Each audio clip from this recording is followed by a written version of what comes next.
எங்களோட அடிப்படை தேவையை வந்து சாலை வசதி தான். முக்கியமான வசதி இதுக்கு எல்லாத்துக்குமே மெயின் விஷயம் வந்து சாலை வசதி. போராட்டம் பண்ணிட்டோம், நாங்களும் எலெக்ஷனை நிறுத்தி பார்த்துட்டோம். ரோடு இல்லாமல் மிஷின் வர முடியல. சாலை இருந்தால் மிஷின் ஏறி வந்துட்டு இருக்கோம், எங்களுக்கு நிம்மதியாக இருக்கும். உலகமே ஏஐ டெக்னாலஜி நோக்கி போயிட்டு இருக்க இந்த காலத்துல இந்தியா சுதந்திரம் அடைஞ்சு இத்தனை ஆண்டுகள் ஆகியும் எங்களுக்கு இன்னும் சுதந்திரம் கிடைக்கலன்னு ஒரு மலை கிராமத்தோட போராட்டம் இன்றளவுலையும் தொடர்ந்துட்டு இருக்கு. என்னதான் புது புது டெக்னாலஜி வந்தாலும் இன்னமும் இந்த மலை கிராமத்துல மேல இருந்து மூங்கில் தொட்டில் மூலமா மருத்துவமனைக்கு கீழே வரதும் கழுதை மூலமா ரேஷன் பொருட்களும் ஓட்டு பெட்டிகளும் கொண்டு வர செயல் இன்னமும் இந்த மலை கிராமத்தில் நடந்துட்டு இருக்கு. இந்த மலைப்பகுதியில் இருக்கக்கூடிய ஆரம்ப சுகாதார நிலையம், அரசு கட்டிடங்கள், பள்ளிக்கூடங்கள் ஆள் இல்லாம பழுத நிலையில இருக்கு.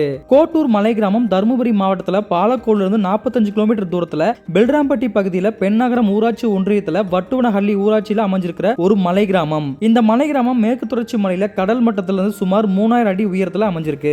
இந்த மலை கிராமத்துக்கு தார் சாலை வசதி கிடையாது. 3 தலைமுறைகளா மலைப்பகுதியிலிருந்து மலைக்குன்றுகள்ல, பாறைகள்ல, மண் தரைகள்ல நடந்துதான் தங்களோட அன்றாட தேவை பொருட்களையும் விபத்து மற்றும் பிரசவத்திற்கு மூங்கில் தொட்டிகள் மூலமாவும் கீழே வந்துட்டு போயிட்டு இருக்காங்க. 3 தலைமுறைகளா இவங்களோட போராட்டம் இன்றளவுலையும் தொடர்ந்துட்டு இருக்கு. கடந்த 4 ஆண்டுகளுக்கு முன்னாடி சிறிய அளவில் மண் சாலை போன்ற அமைப்புகளை தொடங்கி கைவிட்டதா சொல்றாங்க. அந்த மண் சாலை மூலமா தான் மேல் பகுதிக்கு வந்தோம். கடந்த 2 ஆண்டுகளா தான் இந்த மண் சாலை மூலமா தனியார் டிராக்டர் மேல வந்து போய்கிட்டு இருக்கு. தார் சாலைக்காக எல்லா தேர்தல்களையும் புறக்கணித்தும் கலெக்டர் அலுவலகத்தை முற்றுகையிட்டும் தங்களோட குடும்ப அட்டைகளை திரும்ப கொடுத்தும் போராட்டம் நடத்திட்டு வராங்க. மலை கிராமத்துல தார் சாலை வசதி இல்லாத காரணத்தால தங்களுடைய மகன் மகள்கள் வெளியூர்ல போய் தங்கி வேலை செய்யறாங்கன்னு, மலை கிராமத்துல இருக்க பள்ளிக்கூடங்கள் இயங்காதால கீழ் கிராமத்துல பேரன் பேத்திகள் தங்கி படிக்கிறாங்கன்னு தங்களுடைய வருத்தங்களை தெரிவிக்கிறாங்க. மொத்த மலை கிராமத்துக்கே ஒரே குடிநீர் கிணறு தான் இருக்கு. மோட்டார் பழுதஞ்சிச்சுன்னா 4-5 நாட்களுக்கு தண்ணீர் கிடையாது. பல ஆண்டுகளா விபத்து ஏற்பட்டு தொட்டில கீழே போகும் பொழுது போற வழியிலேயே பல பேர் இறந்தும் போயிருக்காங்க.